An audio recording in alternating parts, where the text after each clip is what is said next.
It's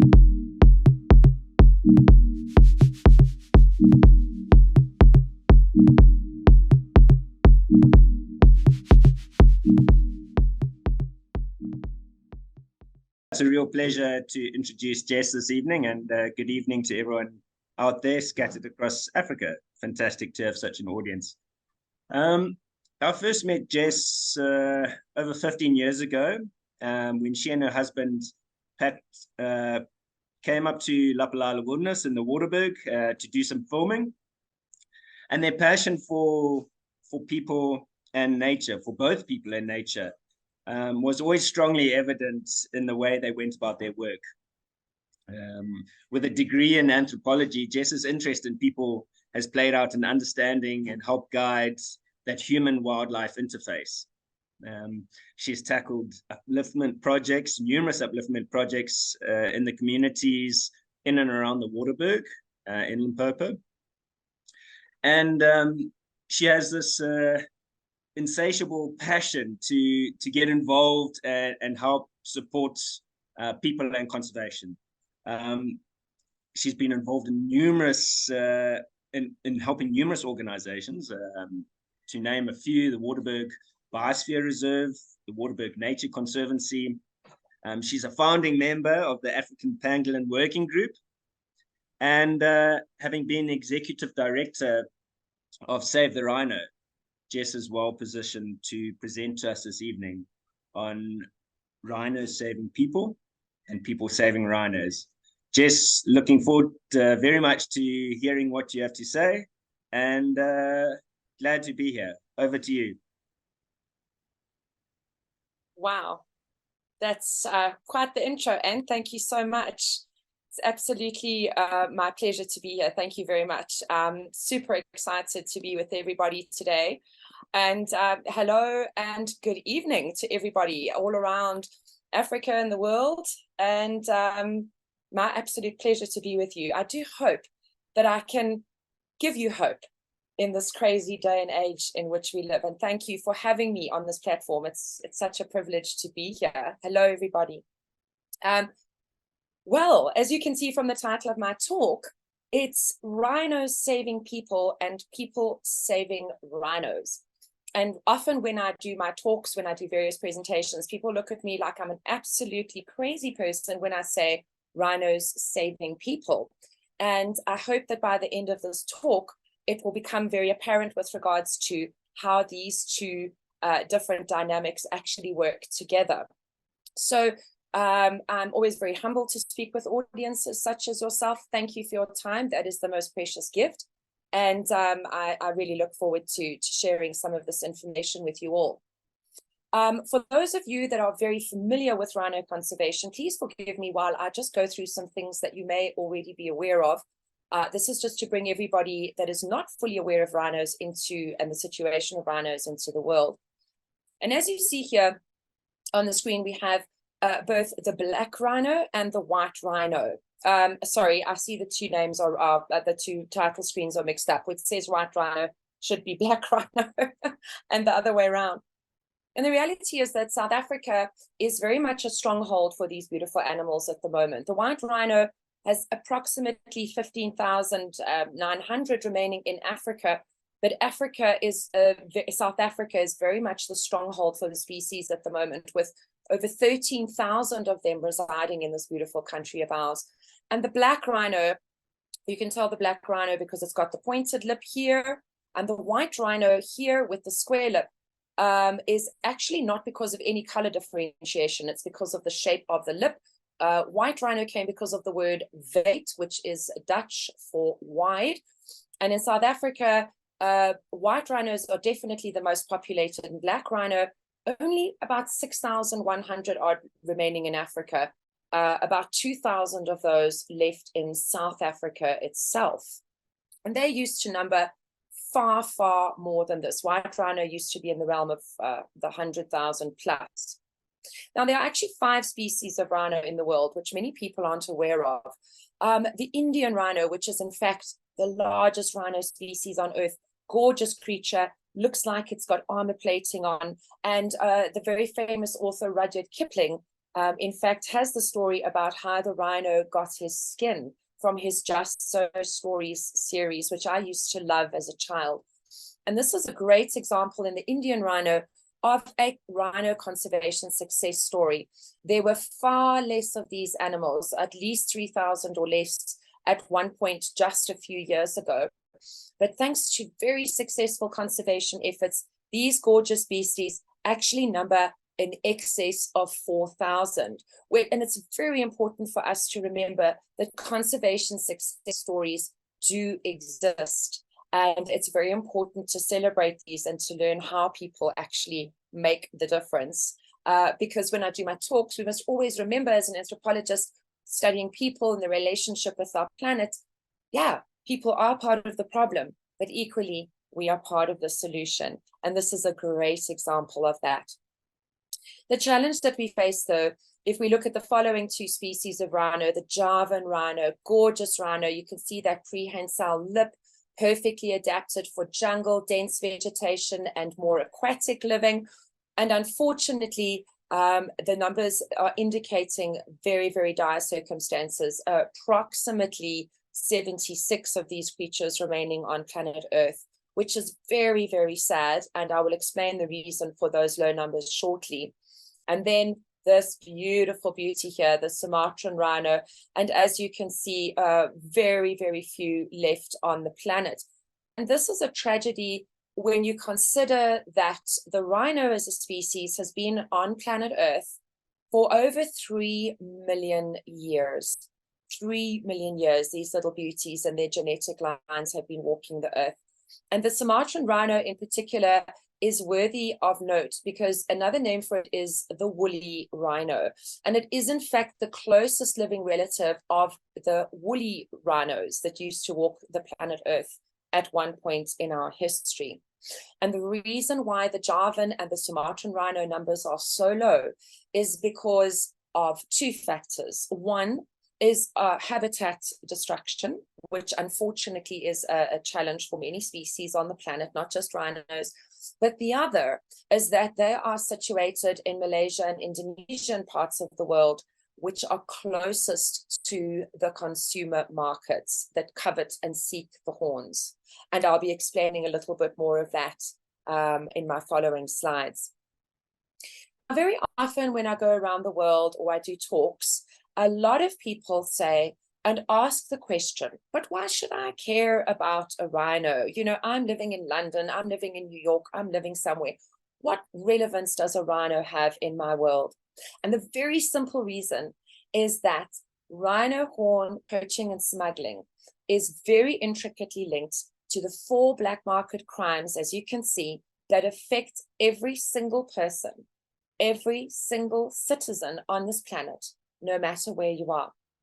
And for those of you that are not familiar with the black market crimes, the largest is arms and ammunitions. And that means that the black market trade in arms and munitions can range from the tiniest .22 caliber bullets up through to nuclear weapons, as a matter of fact.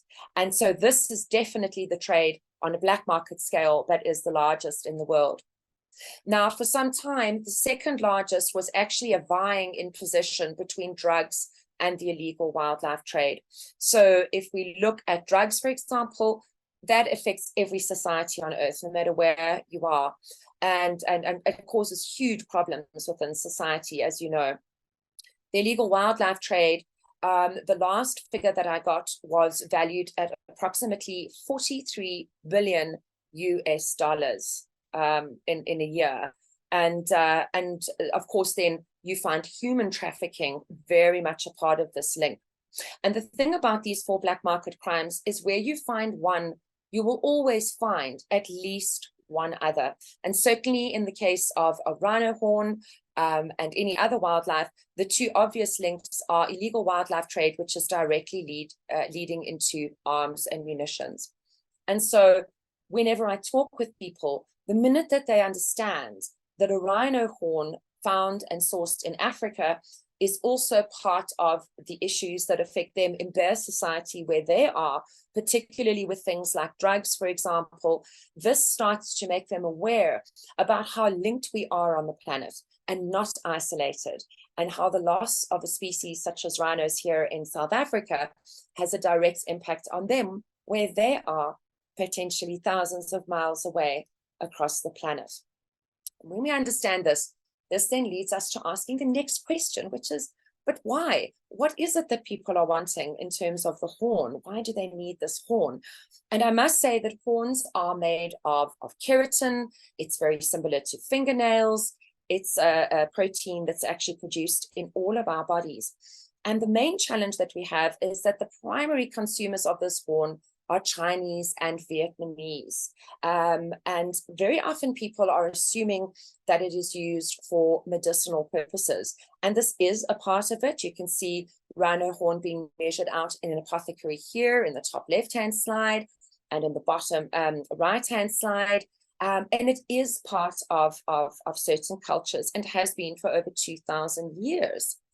But what we are finding is that with the growth of the middle class in both China and Vietnam, so the use of the horn has actually diversified quite a lot. And we find that people are actually using it for carvings, for trinkets, for bracelets, and also very often it is used as a currency on the black market trade, and also as a status symbol. And I just want to introduce you to the central image here, which is the horn of a black rhino that is carved into these intricate patterns. That was on display at a Rhino Awareness Week that I was invited to in Amsterdam back in 2017. And if you look at the back, you can actually see some images of a couple of individuals standing there. And a whole bunch of horns came through as part of a private collection on the launch day. And the horns arrived in very heavily armored vehicles with private security, which are some of the gentlemen that you see standing behind you there. And the horns were part of a private collection from rhinos that had been taken many decades ago. It wasn't linked to today's rhino war that we are currently in now. But this is the unfortunate thing, is that the horns are used across a broad spectrum. And what many people don't realize is that rhino horn is the most valuable false commodity on the black market trade circles. It has more black market value currency in dollars. It has more currency value than cocaine, platinum, diamonds, and gold. And so this is a huge problem because it really doesn't have medicinal value. And when I discuss the cultural aspects with people, I always remind everyone that culture is dynamic. Culture is not static. It changes all the time. And so from a cultural perspective, and you'll see with some of the other projects that I'm working on, we hope to be able to try and shift this dynamic in people's minds in the consumer markets. So here we go. Why do we need rhinos? Well, the reality is that every single species on this planet has got a vital role to play. And rhinos, of course, as mega herbivores, as elephants are mega herbivores, are architects of the landscape. We need these beautiful giants because they help with geoforming. They help to shape the landscape. We need them to keep a healthy balance in the ecosystem. A wonderful example that I use is black rhinos as browsers. When they bite, they use their gorgeous prehensile lip to curl and bring all the shrubs into their mouths.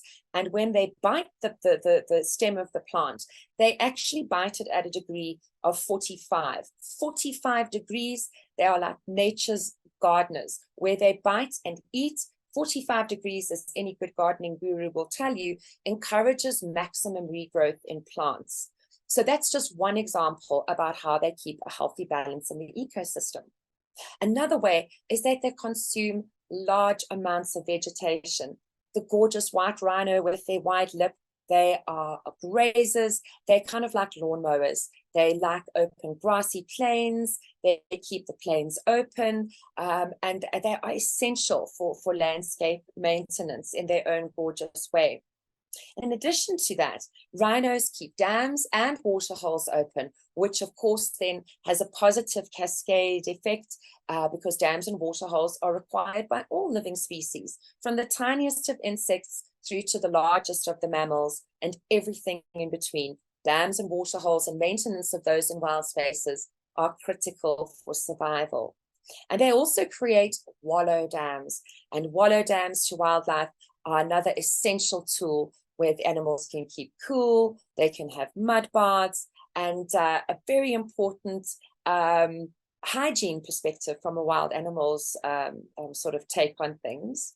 And then, of course, let us not forget that just in terms of the ecological factors, the positive ecological influences, tourism, tourism certainly in South Africa and in many other parts of the world is critical because it brings in a vast amount of income and is a huge economic generator in anyone's country. And tourism without our big five would just be an incredibly sad situation because rhinos are, of course, part of the big five. It's lions, elephants, buffaloes, leopards, and rhinos. And they are critical. Just a point that I want to make without giving exact figures, for every one person that is employed in tourism, one individual that's employed represents an entire household. And so tourism is a critical factor in terms of keeping humans well and in employment and being able to support their families. So, we've really experienced too many losses when it comes to this gorgeous species. There was a rhino war, the first rhino war, which happened during the 1960s, where the late Dr. Ian Player was absolutely instrumental in helping preserve rhino species. And the sad reality is that from about 2010 onwards, we started to experience what is now termed the second rhino war, and we are still in the midst of that. And so I know that a lot of efforts are being made around the world and in other places to help change the status quo.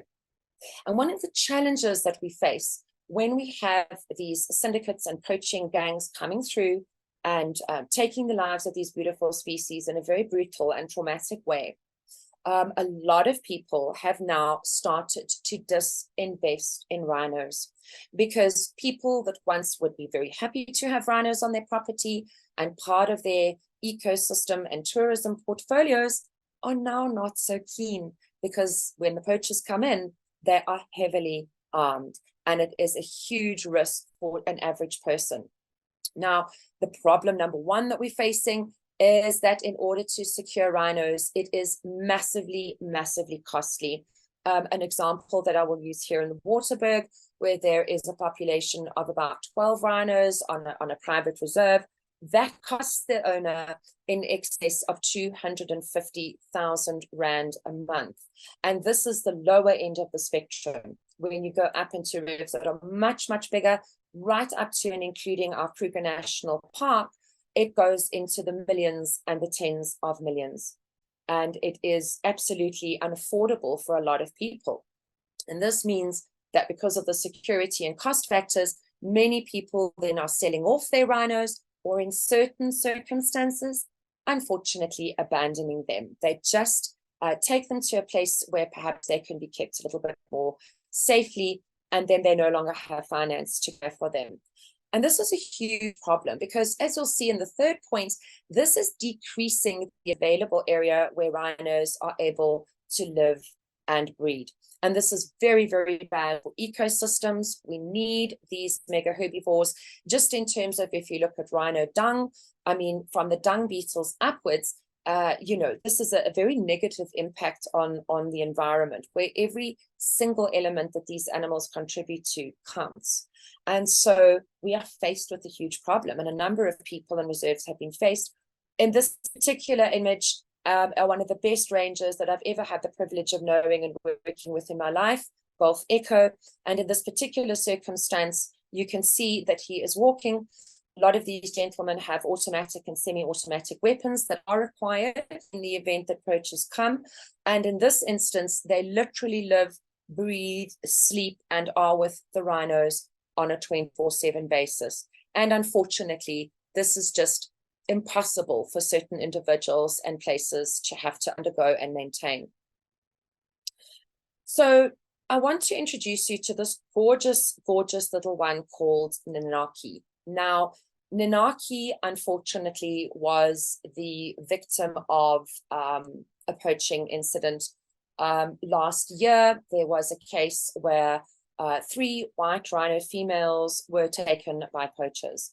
And the sad reality is that, in fact, 5 rhinos were lost because 2 of the females were pregnant. When you consider that a rhino's pregnancy period is approximately 16 months, and a calf stays with the mum for at least another 1.5 to 2 years after that, before the female comes into estrus, this is an incredible dent in the rhino breeding and population cycle. And this poor little one, what you see here is when he was brought to the Limpopo Rhino Orphanage, the first rhino orphanage that was ever established in South Africa. Here you see one of the most extraordinary veterinarians, Dr. Pierre Bester. He's an incredible man with the team busy treating this little one, because orphan rhinos, rhinos, and it might sound a bit woo-woo, rhinos are sentient beings. They have personalities. Like humans, they can sense and undergo terrible things like trauma. And in this case, on this day, while they were treating him, you have to be very, very careful and very, very specialized in your care for these little ones, because they very rapidly develop complications, especially in the stomach, which can lead to certain issues. And I hope that the sound will come across as I make it. But when he was lying here under sedation while the team were working on him, he made a noise like this.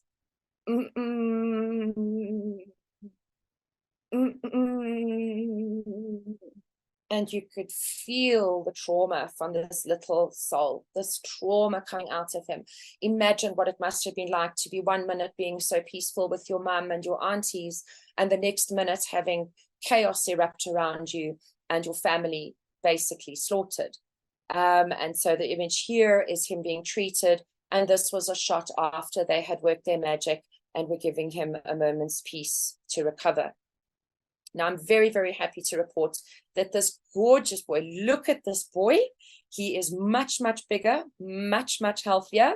And in this image here at feeding time, he knows exactly what to do, coming right up to the gate. Look at this little face leaning against the bars and saying, hello, could I have my milk, please?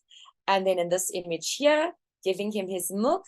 At this stage, when he was a bit younger, he drinks 4 liters of particularly specialized formula that is just right for little baby rhinos. And then, of course, look at the lips. Look at those lips. They're so beautiful. And I must be honest, I sneaked in there with my hand, and the little mouth is just so soft and so beautiful. It's just the most wonderful thing. But the rhinos shouldn't have to be in this position. And as cute as it looks, this is not where a baby rhino should have to be. They should be in the wild with their mum, because that is the best possible life and the best possible setting for an individual baby like this. And so this was a tale that fortunately turned from potential tragedy into life, which is very, very important. I do just want to mention, though, that it's not only victims of poaching. Please meet baby Impo, this gorgeous little girl. On this occasion, these images were taken in July this year, where it was bitterly cold on a cold front on this particular day at the orphanage. Fortunately, one of the organizations I work with, Waterberg Rhino UK, had managed to put in donations to put in solar power. So while the wind was a -3 degrees, bitter freezing gale force outside, where little Impo was a little nest of warmth. And her mum passed away from natural causes. Natural mortalities do happen. And so thank goodness for places like the Limpopo Rhino Orphanage, because here she is snuggling up, and the carers take turns sleeping with her. She is never left alone, because she wouldn't be alone in the wild either. And what I've got here is just a little video showing her stomping around. You know, those little feet with the 3 little toes have got very, very sharp nails. All the ladies that cared for her were absolutely covered in bruises beyond. Look at her stomping, especially the legs and the thighs. And As adorable as she is, let me tell you, she is an incredibly small yet powerful individual. If you see, she's coming close to the carer's face here. One whack with that little egg tooth that she's got there, I promise you can put in a lot of danger. And when they get a little bit older, the ladies actually resort to using cricket pads to feed the babies, because I tell you what, when you've been whacked by an enthusiastic and very hungry little rhino, you will definitely remember the pain, and you will definitely wish that you'd worn the cricket pads a lot sooner. And so you can see her sitting here. I do want to also be very real. It is not romantic to have to look after wild animals. The ladies here would make our Springbok rugby team proud with their swift reflexes. They actually have a bucket that is next to them. You'll see here this wonderful, beautiful carer is checking constantly with regards to when Impo needs to defecate, because rhinos in the wild can defecate anywhere, anytime. But when you're in an enclosed space like this, maintaining hygiene and making sure that the baby is okay and well cared for is very, very important. So let's make no mistake, baby rhinos definitely needs to be with their mum. So where is the Waterberg? Here on our beautiful Google Earth, we're just zooming in and zooming in to the gorgeous province of Limpopo, South Africa. And here we have our beautiful biosphere. Zooming in, the district itself is 2 million hectares in size. And this map that I'm showing you now is basically a composite of the entire area that I help to bring support into in various ways with various organizations. The different colors that I'm showing you here represent different clusters that are broken up into these segments that are then unified and work together in various ways to make sure that this area is kept safe. Just for example, this is the particular cluster where I live at the moment, and excuse me, it's at least 160,000 hectares in size. And what you'll see here with all these various camera points is a project that I've been involved with since 2017, working with funders to bring in funding, to bring in high-tech cameras that are placed at strategic points throughout the area so that an integrated security and monitoring service is provided. So I want to bring in at this point the aspect of phenomenal technology that is used in so many different ways to help keep wildlife safe. It's not just cameras, it's other incredible ways, to name just one solution, using technology. It's very, very successful and very, very important, as is uniting people so that people don't work in silos. Communication is shared, intelligence is shared strategically, and that means that we can very successfully look at what we are doing here, which is to create an arc and what I term as a node of excellence. So just to talk about our UNESCO Biosphere. UNESCO, our Waterberg Biosphere Reserve, has been existent for over 21 years. And it's my great pleasure to be a board member there, one of the directors. And our area is actually at this time the second largest remaining population of rhinos in South Africa. I must also state that it is a safe area for other genetic lines of rhinos. For example, one of the last black rhino bulls from the South Luangwa Valley actually came to this area to be held for safekeeping so that that genetic line is preserved. Now, what's very amazing about this area is that 80% of the rhinos here are on private land. And this is a huge marker of success, because I must say that private rhino owners and reserves in this area do a phenomenal job of protecting their rhinos to the best of their ability. And where would we be without them? And we have one national park, a beautiful national park called Marakele, a gorgeous place where I have to say they do a phenomenal job of patrolling and looking after the rhino populations on that reserve. We also have to phenomenal provincial parks that I work with. And I must say, which is a sad trend with many, is that resources, especially for national and provincial reserves, are not a lot. They don't get a huge amount of funding support. They do get some, but they do a phenomenal job. And I have the great privilege of working with and supporting them wherever I can with donor funding that is brought in by a lot of people that love and care for this area. And in addition to that, we have 2 rhino orphanages as well, doing a phenomenal job to care for those rhinos and the orphans in particular, whether it's from poaching or natural mortality losses. So that's just an overview of this gorgeous area where we live. Now, the biosphere itself is a registered not-for-profit organization. And what we do is, under the umbrella of the biosphere are a number of stakeholders and entities. And it's not the primary objective of the biosphere. The biosphere has a number of objectives, which is to preserve the landscape and biodiversity, to work with communities in various projects, and to create conservation champions, if we can call it that. And I think on this group a few weeks ago, we had Mashudu Makoka from the Wilderness School talking, the Lapalala Wilderness School, which, as many of you know, if you attended that talk, does a phenomenal job in terms of creating some conservation champions, many of them. And so with the biosphere as the umbrella and all these beautiful entities that work underneath them, we can then protect rhinos, create an ark, a rhino stronghold in the area.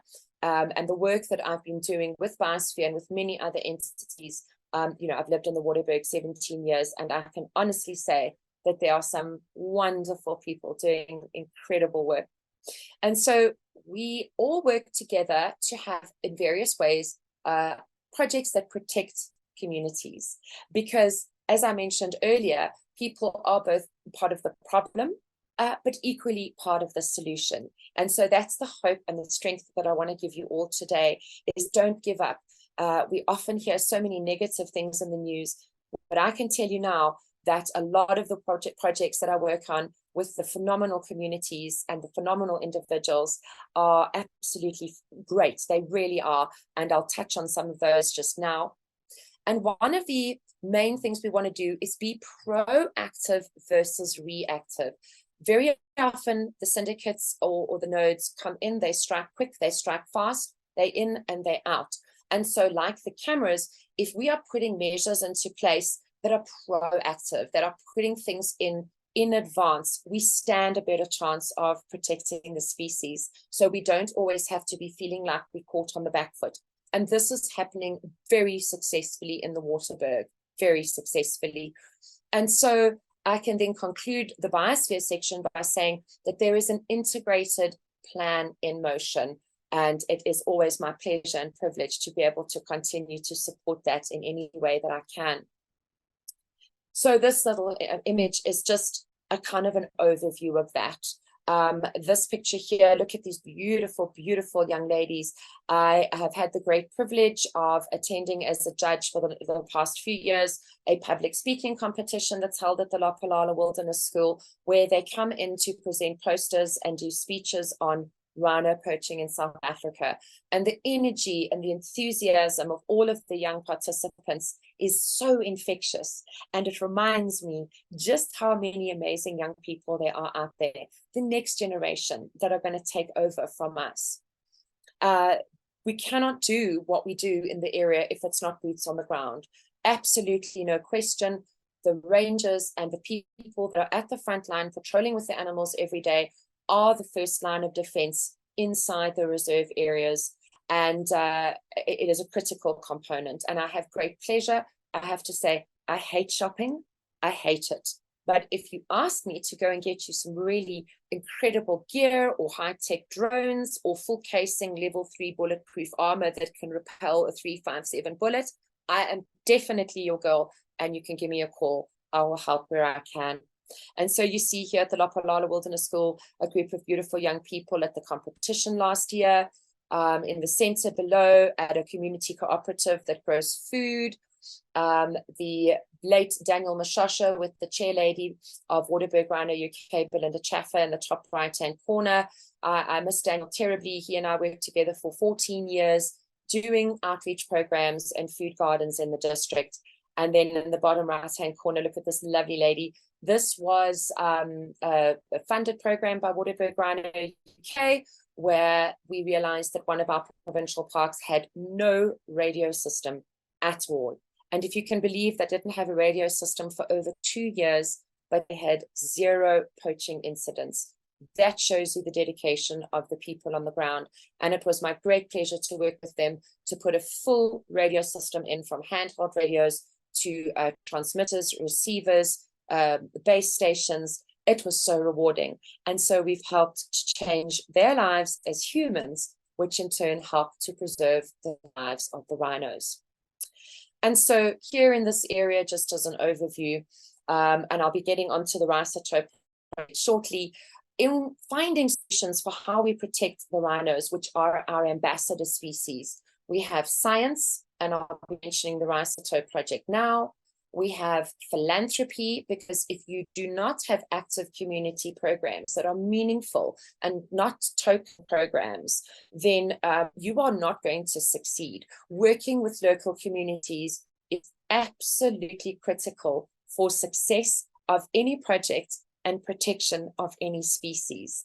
And so any work that we do in our communities is always done in the name of rhinos. If we provide fresh water, it's in the name of rhinos. If we provide food gardens, it's in the name of rhinos, so that it translates things in a different way, which I'll come on to shortly. Again, working with security and intelligence groups, this is critical. Security and intelligence is something that is a very sensitive area. There are some incredible people that do incredible work here. And where would we be without these wonderful people that are extremely brave and extremely smart in terms of how they are helping to keep things safe? And then research on biodiversity. The Waterberg Research Support Center is an implementing agent on behalf of UNESCO Biosphere. And there's actually a biodiversity study going on at the moment with the University of Pretoria and other institutes around South Africa. And one of the keys for all institutes is that operational costs are required to keep things going. And that is where one example is working with phenomenal charities like Waterberg Rhino UK, who are a massive element of support. In fact, I can confirm that since the Charities Foundation in 2020, they have raised and put over 6 million rand into this area, which I'm sure you'll agree is a phenomenal achievement.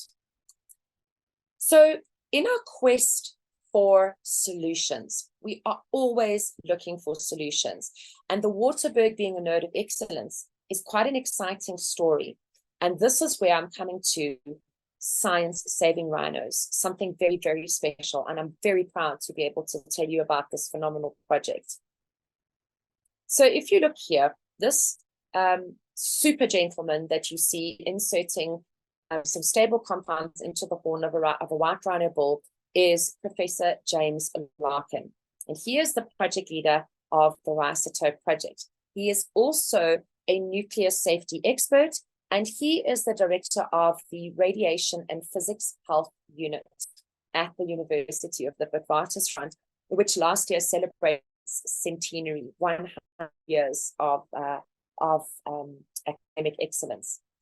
And one evening, I was doing a rhino talk at a lodge in our area. I was invited to talk with guests. It's always my pleasure. And afterwards, the owner of the lodge said, "Come on over to my place. I've got some guests here with me." And amongst those guests was Professor Larkin. It was his first time to the Waterberg. And this was over 5 years ago that the professor came up, and we're chatting and having a cup of coffee. And he suddenly turned to me and said, "So what do you think about the idea of maybe using nuclear technology to protect rhinos?" And I said, "Well, what do you mean?" And he said, "Well, I've got an idea. And my idea is to use nuclear technology to insert into the horns of rhinos." And at that time, I chatted with him about it. It sounded very exciting. But like most people, I immediately thought nuclear bombs, Chernobyl, terrible things, nuclear, hazard. But it was with great interest that I spoke to him. We finished our coffees and said goodbye. And about 2 or 3 years after that, I received a phone call to say, would you like to start working with me on this project? I think we can use nuclear science to save the species. And I have had the great pleasure and honor of working with Professor Larkin and our core team of ladies that James calls his Amazons to develop this project further. And we will be launching it here in the Waterberg. So what the project is that the premise that Professor Larkin has now brought forward, that we are busy working on, is to insert small measured quantities of radioisotopes into the horn of a rhinoceros. And radioisotopes are used in all sorts of things in our daily lives, believe it or not, very actively used in the treatment of prostate cancer, for example, and in all sorts of other medicinal quarters. And a lot of things in our daily lives are actually radioactive, including a banana. If you don't believe me, Google how radioactive is a banana. And I think that that will enlighten you quite a bit in quite a fun way. Now, the point of the Rhisotope Project was to ask the question, is using nuclear technology and inserting this into the horns of rhinos a possibility? And I'm very happy to tell you, coming into the 3rd year of our project, that it absolutely is a possibility. Now, what is unusual about this is because many of you may not be aware, but there is an entire multi-billion-dollar infrastructure and architecture for nuclear safety around the world. This nuclear architecture really started to grow following the tragic attacks of 9/11 in the US. And every time you go through a port of entry, whether it's an airport or at a shipping port, there are these portals that are built in to detect any movement of anything radioactive.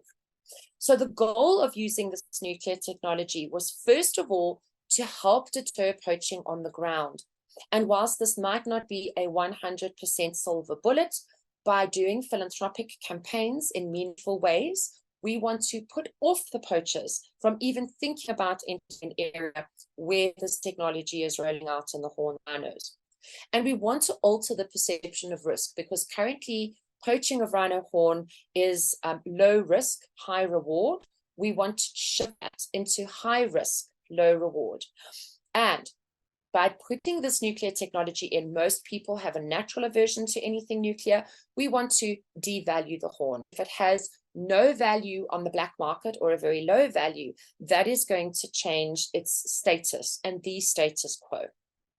Now, again, by using the nuclear technology, we want to deter the end user markets. We want to be able to work with, and have already started on discussions about working with campaigns in China and Vietnam with regards to letting people know not to bother with rhino horn anymore, because it might very well be radioactive. Now, here's some of the critical elements. By putting tiny doses of radioactive material into the horns of rhinos, this increases our detection opportunities globally. Currently, when horns are smuggled, either individually or in a small bundle or as part of a larger consignment, you can see here these shipping containers that are 3 by 6 meters. Often these massive consignments are found, just like you're seeing in this picture here, also including ivory. And so suddenly, by putting doses of radioisotopes into the horns of a rhino, now you've activated an entire global network of detection. There are over 11,000 portals that are monitoring this, both of humans, as you see with the gentleman walking through that particular monitor, through to the shipping ports and trucking ports that you see there. So now we have over 11,000 ports that are not going to be so easy to smuggle goods through. And in addition to that, there are thousands of personnel working at ports of entry that have handheld detection monitors on them at any one time. And the nuclear security infrastructure is so sensitive and so strictly regulated that no longer are things just going to be slipped through. They will be notified, there will be alarms and alerts going off. And now we're changing the game quite significantly in terms of no more slipping through the cracks. And the architecture is only growing. We have and are in discussions with a number of security agencies around the world, and I'll mention some of the support that we're getting from those shortly. The other thing that I want to mention is that anyone is caught in possession of any radioactive material, their sentencing and convictions are extremely harsh. It is considered a crime against the state, and there are international laws governing this globally. And so the sentencing for people is no longer light. You don't just get off with a light fine or a couple of months in jail. You are now looking at long-term incarceration with extremely severe penalties attached to that. So now you can see again how changing that high risk from low risk ratios. So now we're starting to change the game by using nuclear technology. I must mention that part of this is to give certified training to veterinarians so that they will be able to insert these as well with proper protocols in place. And in addition to that, as I mentioned, working with wonderful intergovernmental agencies and nuclear security agencies as well. So how does it work, I hear you ask?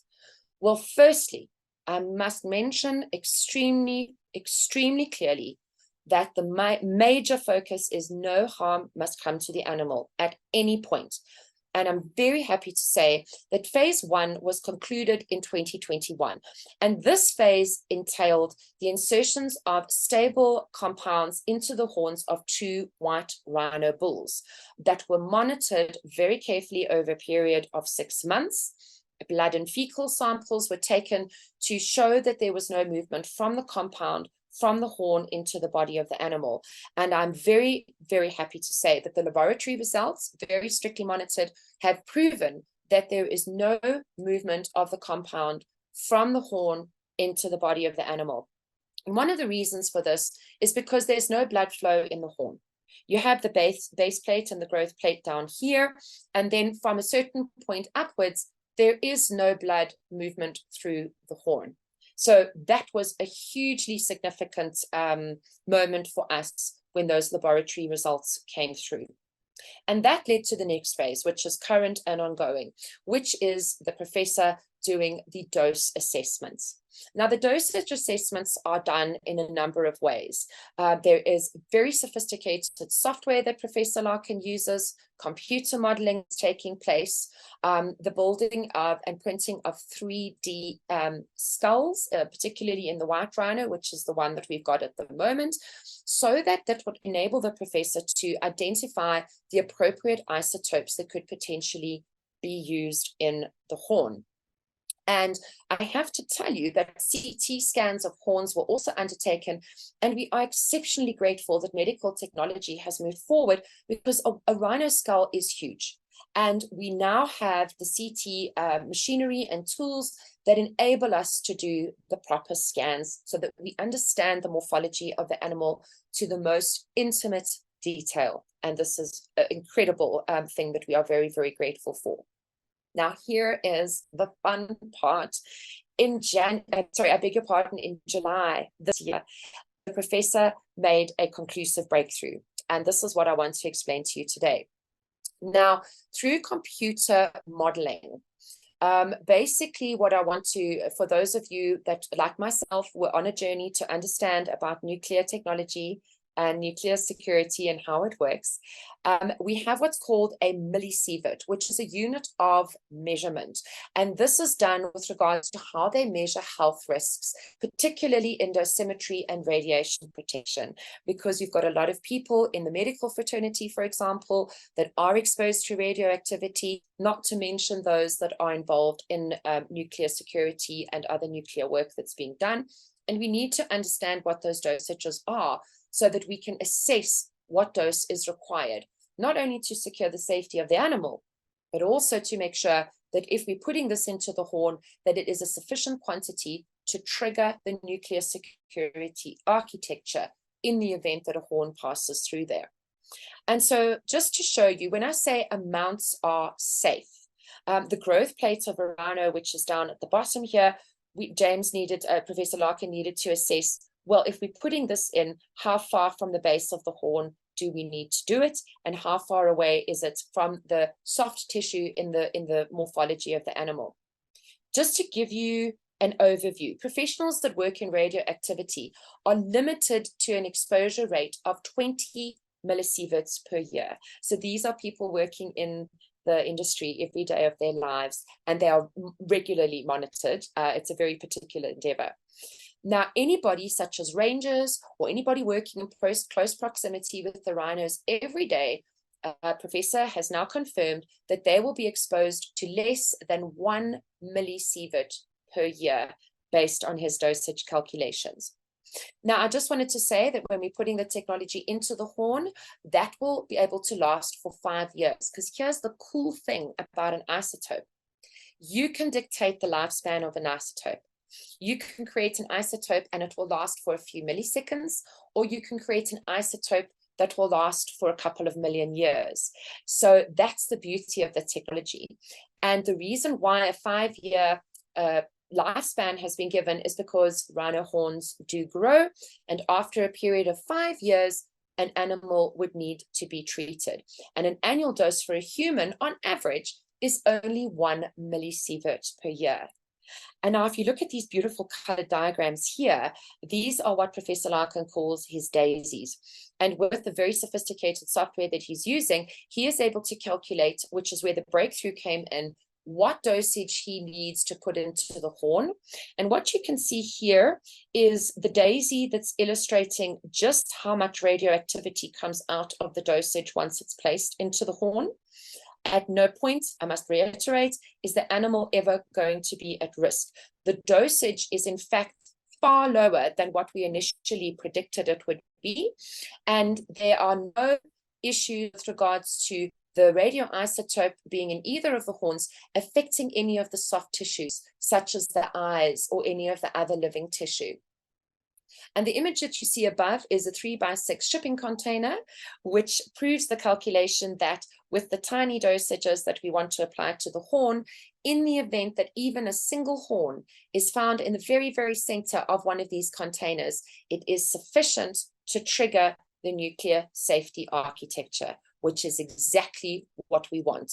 And so Professor Larkin could not have done a more magnificent job in terms of determining the dosages.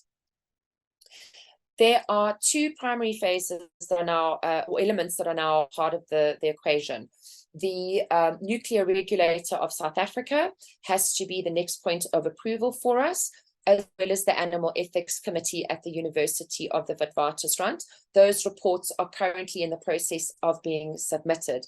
And once those reports have come back to us with the green light, we are going to be launching phase 3, which is the pilot project, extending the scale of the project. And once again, it is happening here in our beautiful Waterberg UNESCO Biosphere. And everyone here is complementing the note of excellence and the hard work that's been done by many people over the years to keep the area safe. Now, the pilot project is very important. It is a relatively short phase. It is only 6 months in duration. And we are now going to demonstrate through the pilot, we are going to be treating 20 animals, 16 white and 4 black rhino.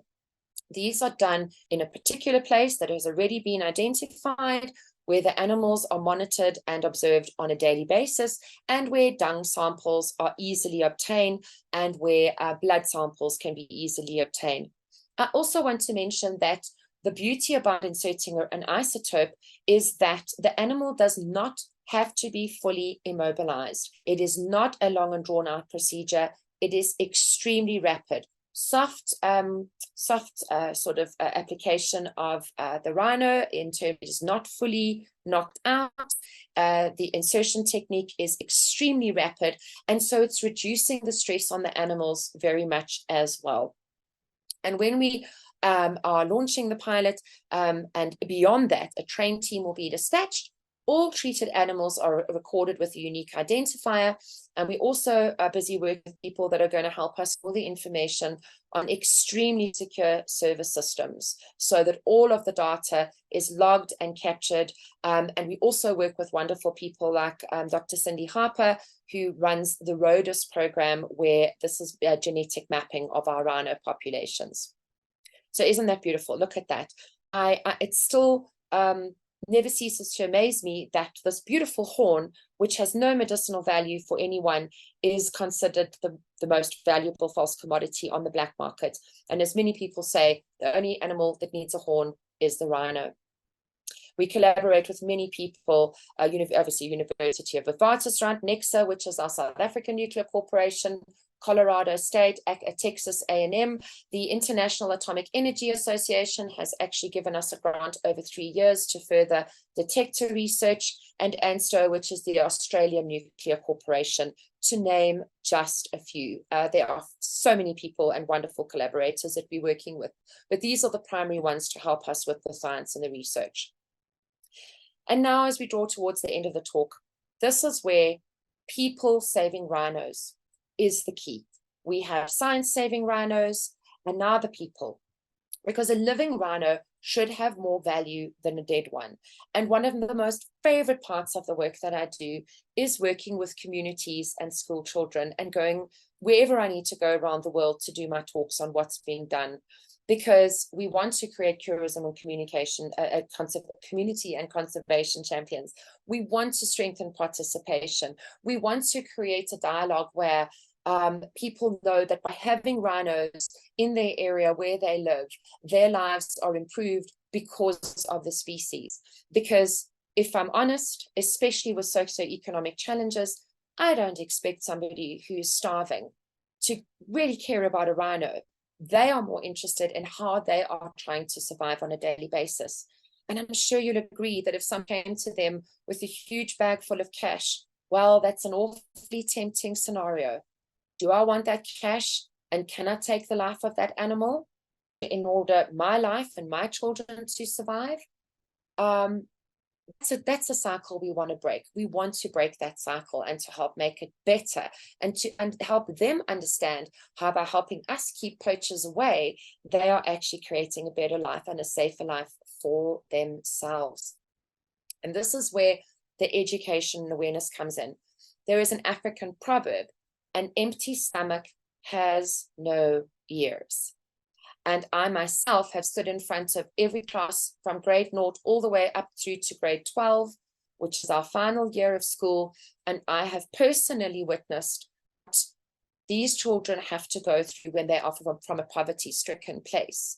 And it's something that absolutely has broken my heart, but has also reinforced the challenge to be able to help do things that change the world and make their lives better.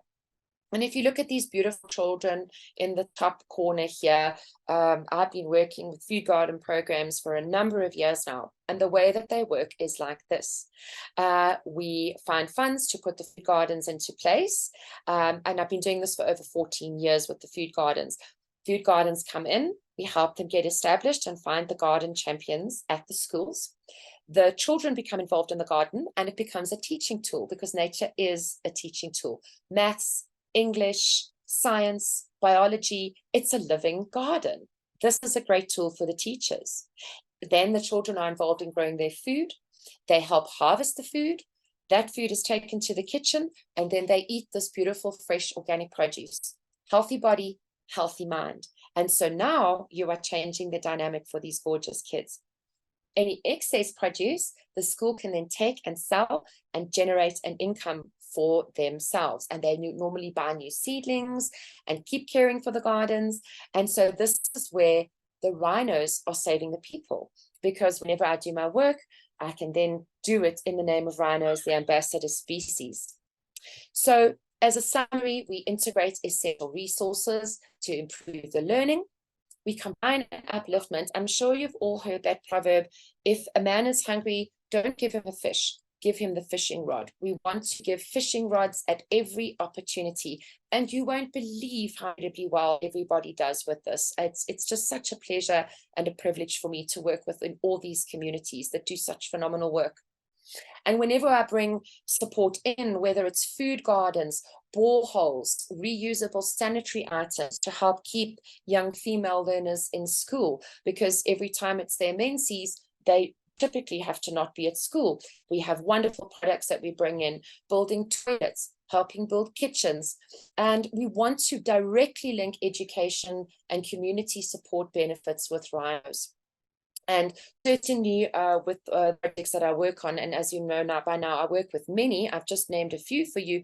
On Rhisotope, we have a DigiPals program, which is Action for Rhinos, where we create a digital inter-classroom experience for the children, which is such an incredible, incredible thing. It's just absolutely wonderful and life-saving.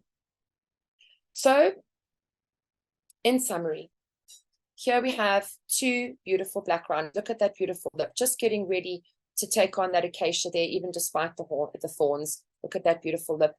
Gorgeous family of white rhinos walking into the sunset. And what is quite a tragic case, but one that motivates us not to let it happen. These two are the most beautiful, last two northern white rhinos on the planet, Najin and Fatu. They are the last two of their kind. Found the Arpeggiata Conservancy in Kenya, and I've had the great privilege of going there and meeting the wonderful people, learning about the cryogenics project and the hope to be able to resuscitate the species in some way. Phenomenal science and work going on there. But until that is a success, I have to see these are the last two, which was both heartbreaking and empowering, to make sure that I, in the small span of life that I have on this planet, to continue to work with people and communities. Because how can we accept that a species that has been on this planet for 3 million years gets taken away in our lifetime? That is not a legacy that I want to be a part of. I want to be a part of legacy of life. And so on that note, ladies and gents, you've given me the greatest gift. Thank you, your time. And I do hope that I've given you inspiration and positivity. And thank you so much, Unlocking Nature, for having me. It's been a real privilege to be on your platform. Thank you. Wow, Jessica, thank you.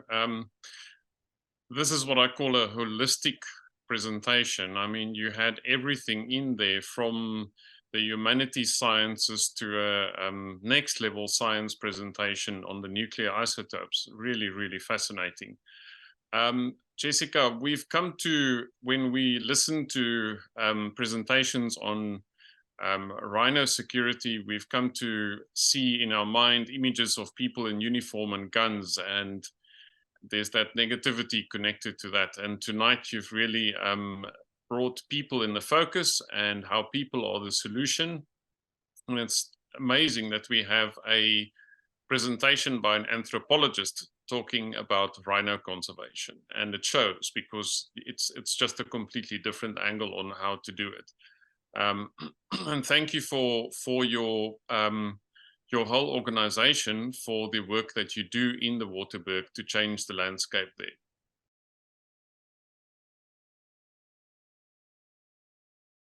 Now, as always, we are opening the floor to questions. So please feel free to raise your hand, your actual hand, or switch on your camera, or use the reaction tools at the bottom of the screen. Or if you are shy, you can please type in the chat. And I see there are a few comments in the chat, and I want to first go to a comment by Sybil Riedmiller. Wow, fantastic idea to use nuclear radiation as a deterrent and protector of the rhinos. What a potential this has for many fronts. And Jessica, I do recall that you mentioned that you are looking at expanding this eventually to other endangered species as well. I wonder if you can comment on that. Yes, with the greatest of pleasure. Thank you for bringing that up. Yes, we're starting with rhinos, but there is parallel research that's being undertaken now with elephants, possibility of putting it into elephant tusks. And funnily enough, also, we didn't think it would be as quick, but we are looking very good for also working on pangolins much sooner than we'd hoped. And it's not just stopping at animals. We've had a lot of people coming to us to ask if we could also help with endangered plants, for example, cycads. So thank you for bringing that up. We definitely want the technology to be applied, but any species of plant or animal that we work with will have its own independent assessments and radiological and dosages and application work that's done. But thank you for that. Absolutely. We want to extend this to as many species as we possibly can. That's excellent news. Pilani, I see your hand is up. Please unmute, and you're welcome to ask your question.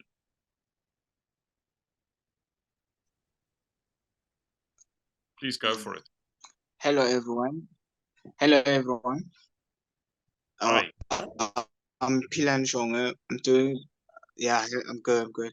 So thank you for the interview, for the message you have passed to us, Mrs. Jessica. I'm doing the Eco Ranger at the Osaka Life College. So I wish to pass the message to our youth to how to protect the nature. So I want to get more about information, send the effective message to people. Oh, wow. Thank you. Thank you for asking that. And what I want to suggest, Pilani, is there are so many ways that I can help you and give you ideas for you to take forward with and for your groups. In fact, the Biosphere has a very active youth network that are doing phenomenal things. I just want to say happy World Rhino Day and World Rhino Month, everybody. And Pilani, what I'd like to ask is that if the administrators of this group are happy, let us exchange numbers once the talk is done. And then I will give you a lot of ideas and hear your ideas, because the one thing I never do is I never go to places or people and tell them how I think things should be done. What I like to hear and understand is what's going on in your area and what your dynamics are. Because once we understand that, then we can explore ideas and possibilities together. Because that could range from food gardens to talks to methods of engagement. There's a huge amount of possibility there. So thank you for being the wonderful person that you are. And if the administrators are happy, I'd love to connect with you, and I can certainly explore some wonderful things that we could try together with, and I'll help you in any way that I can. Okay, I appreciate that, because like as I'm doing this course this year. So next year I will do the internship. I don't know where I'm gonna do to do this internship. So I want, because like in our community, they also bring the new like new issues. They all tell you the issues, why they do poaching, why the what are the causes of poaching. So I need to find a way to get this the really solution that we help others, other people, and help us to protect them. Sure. No, Pilani, I get that. And, you know, I just want to give you faith and confidence. There are so many instances where there are so many people that are tempted to do poaching, but with the proper kinds of support and programs, we can turn that around. And very often the intentional poachers become the greatest protectors of the species. So I'd love to explore that with you further. If I can have a dialogue with you and I understand your situation, then we can look at the possibilities together. There's always a solution. Absolutely. Thanks, Jessica. Pilani, expect an email from Maret. She will connect the two of you and you can take it further. Jared, please go ahead and ask your question. Hi, wonderful presentation. Thank you. I have a question I have a question about the rhino horn myths. Are there efforts in other countries to address them and disprove them to people who might think they're true? That is a great question. I can absolutely confirm that there are a number of phenomenal organizations out there that do extremely wonderful work with regards to sharing the facts. One organization that I can mention is Wild Aid. They've used Jackie Chan, film stars. If you look up Jackie Chan pangolins and Jackie Chan rhino poaching, those are two phenomenal videos that they did in a bid to change the dialogue and use these very well-known people to start changing the perception of it. I must say that it is a very difficult thing in the consumer markets to really spread the word. When I'm having conversations with people doing work on that side, it's something that a lot of the consumers actually, from what I understand, are not aware that the animal gets killed, because in reality, you don't have to kill a rhino to get its horn. You could cut it off and it regrows. But the intention of the poachers is to kill the animal. You know, there's all sorts of discussions around they're wanting to do it because they want to stockpile it, etc. So there are huge efforts going in there to educate people, to spread the word, to use special campaigns to help change people's understanding of the situation, which have been successful in many ways. But it's very much, it's not a silver bullet, and it's something that will take a long time. So if I use the Rhisotope Project as examples, we've already been in discussions with people that have got communication networks and portals in the consumer markets, where we are going to be working with them at the appropriate time to start spreading the word that horns are now starting to be radioactive and nuclear. So there's a lot of good work being done, but there's a lot more work that needs to continue with that. So yes, there's good work, but it's ongoing, very much so. Okay, thank you. Thanks, Jared. Andy, good to see you. Please unmute. Go for it.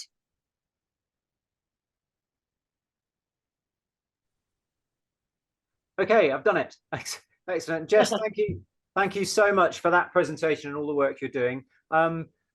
Thinking about the future now, I mean, I've nicked this idea from somebody else, so I'm going to ask you to jump into a time machine and travel forward 10 or 15 years, let's say 2033. What does the world of rhinos look like, assuming everything you want to happen has happened? It'd be lovely to hear that sort of vision you have for them going forward. And when you come back to 2023, what's the one thing that all 50 of us in the audience can do to help make that happen? Wow, great question. Thank you so much for that. I think what I'd like to say is that if we had to fast forward to 2033, I think the time that we have on this planet, there has never been such a greater awareness with regards to biodiversity, the protection of biodiversity and different species. And so it's very easy for us as humans to be pulled down and bogged down by the negative, because we are facing very great challenges, make no mistake. But at the same time, what happens in these circumstances is that we are challenged to come up with innovative ideas to have solutions. There are now phenomenal programs to green up cities, to create rooftop gardens, to reestablish wild spaces. I mean, I think one of the most phenomenal things I've ever seen in my life was two back-to-back videos of, one was a drone that was used as a human assassination tool. And then 2 minutes later, there's a drone, but going, but look, this technology can bring death, or it can bring life. And then there's a drone that flies and fires these pods into the ground to help reforest areas that have been denuded. And so I think we've always been faced with this dichotomy as a human race. So my answer to that is that I cannot predict what we will see in 2033 in terms of, oh my gosh, we do have challenges, but I have never seen such a concerted effort for innovation to change the status quo. Bacteria and enzymes that actually eat plastic, new discoveries with regards to regenerative capabilities in different species. And so I think that the challenges and the difficulties that are presented to us are going to be the greatest point of inspiration. And I think that we are going to be our own saviors by collectively working together and never ceasing to be mesmerized by our potential and learning from nature, because she is our mother, she is our teacher. And the more that we learn and the more that we combine that with this incredible human ability to adapt and to think out the box, so we change the world. Sorry, what was the second part of your question? Was yeah, what can we all do?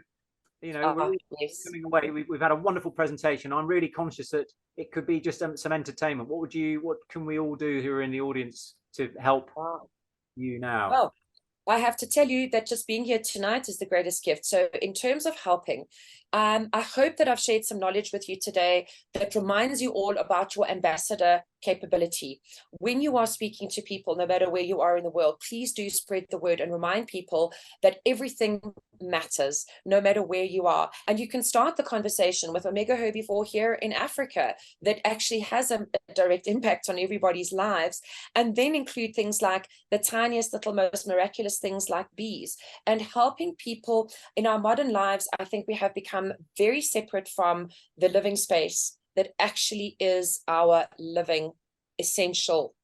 That's where my sort of area of expertise in terms of environmental anthropology, the relationship between humans and the planet and humans, is really important. And so your power as ambassadors is unlimited. And so what can you do? You're doing it already. Please keep doing it. And also refer people to some of the projects that I've mentioned today. Use it in your dialogue.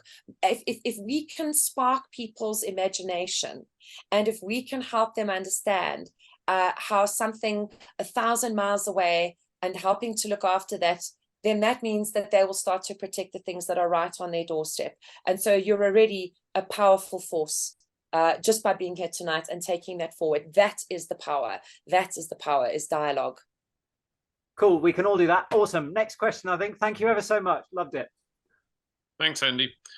I'm just going to turn to the chat for a moment. And I'm not sure if this is perhaps a difficult question for you to answer, Jessica, because this is not entirely in your hands in any case.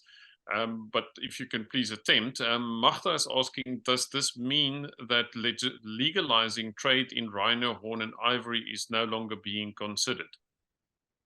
Oh, wow. That's a great question, and one that I have been asked in the past with other talks that I've done. Thank you, Magda. Let me put it this way. I at this time, what we are working with at this time is the fact that legalized trade is just, it's not on the cards. It's not on the cards at all.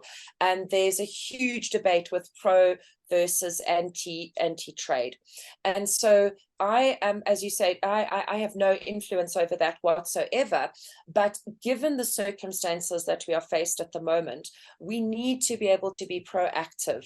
And so certainly in terms of Rhisotope technology, well, if it is legalized at some point and there are proper trade protocols that are authorized and put forward, well, then that will be something that obviously will be dealt with and looked at into the future. But as it stands, that is not an option. And so we need to have an innovative approach with regards to protecting the species in the face of the onslaught that it's facing now. So, you know, certainly in the work that I do and anybody that I work with, we never tell people what we think they should or shouldn't do with the species. If somebody is doing something to look after their animals, they are the ones that make the decision about how they go about it.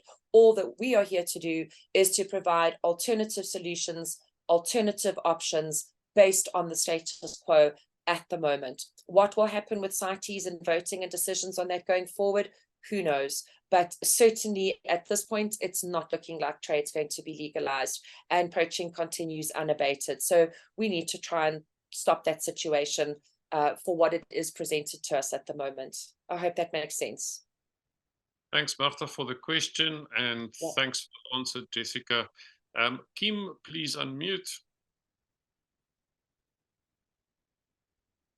Love to hear your question.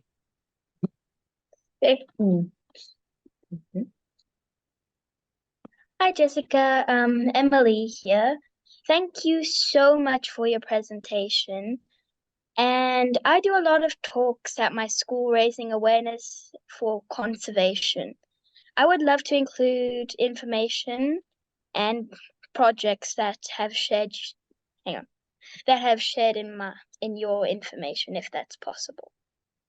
Absolutely, absolutely, sweetheart. Look at you. You inspiring me right here, right now, by asking these questions and doing what you're doing. What an incredibly powerful thing you're doing. And when I meet people like you, you inspire me, because you are the next leaders of our future and caring for our planet. So what I want to say is that I have so many wonderful things that I will share with you with the greatest of pleasure, my darling, greatest of pleasure. And so what I'd like to ask is, if the admin is happy, they can share my telephone number with you and my email address with you. You can reach out to me, let me know what it is that you do, what places that you do it, and I will share a whole bunch of information with you, including things like our Action for Rhinos things, activities that you can do, games that you can play, information that you can share.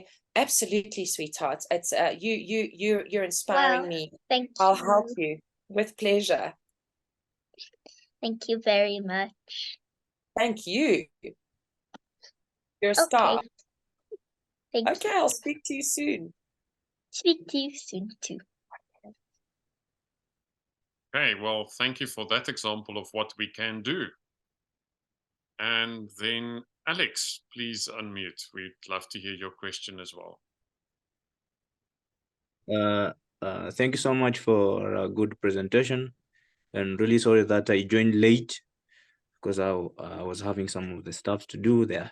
But I'm currently a student doing my wildlife ecology. I'm taking a bachelor in wildlife ecology, but on learning, and currently I'm in Tanzania, and the number of rhinos is still declining highly. And in school or at the university, we do have some of the discussion that on basing on some of the ideas, basing on beliefs of peoples concerning the rhinos' horns. But I didn't understand actually what is so important and what is so special in rhinos' horns. That's what I want to know. All right. Oh, well, thank you very much. I have to say, Alex, that there have been a number of questions around what it is about a rhino horn. Now, again, it boils down to cultural belief. You know, for thousands of years, human beings have utilized and harvested elements from nature, and they've actually drawn a lot of their belief systems from nature. Even here in South Africa, many of our different tribes have got surnames that relate to different things, like Ndlovu is elephant and Kwena is crocodile.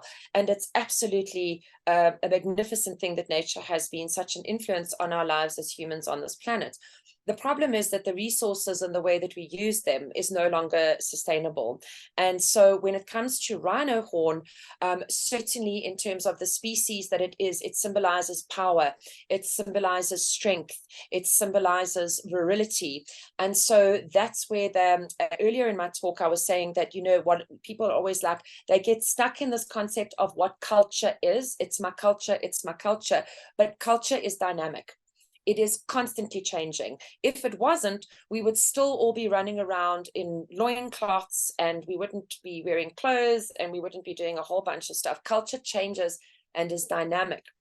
And so when it comes to the use of rhino horn, for example, changing one's cultural dynamic sometimes takes time, but there are ways that we can do that by having correct dialogues with people, by sharing facts in the right way. Especially when we share facts, it's never a good idea to go to people and go, you know, that culture's so bad, why are you doing it that way? That's really not cool. What we need to do is we need to honor and acknowledge what the cultural aspect is and why it is there, and then in a very respectful way bring in the fact that whilst that culture has been in place for some time and we understand that, we are now living in a situation where the cultural dynamic needs to be reconsidered, because if we don't do that, then we are facing a crisis. And so how we have that dialogue, then starts to change people's perceptions of what we do, how we do it. There's no disrespect in any way, shape, or form,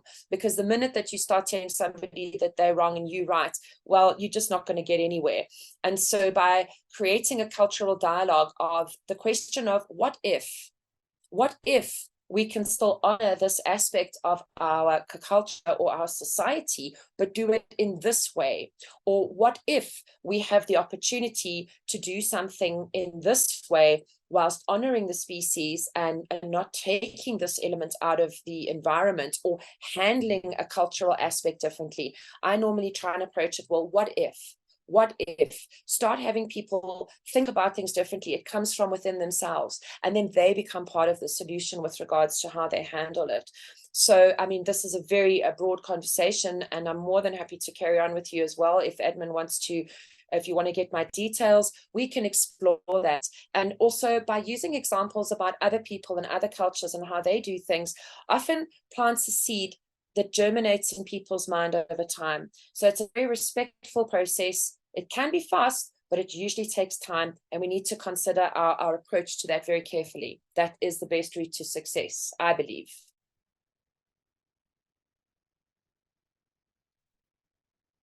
Thanks, Alex. Wonderful that you're joining us from Tanzania, and keep up the good work.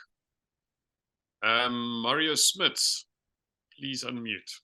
Jessica, I want to commend you on the wonderful work that you're doing. Absolutely awesome. I'm also from the University of Pretoria, and I'm involved in a different type of conservation for rhinos, and that is the assisted reproduction part.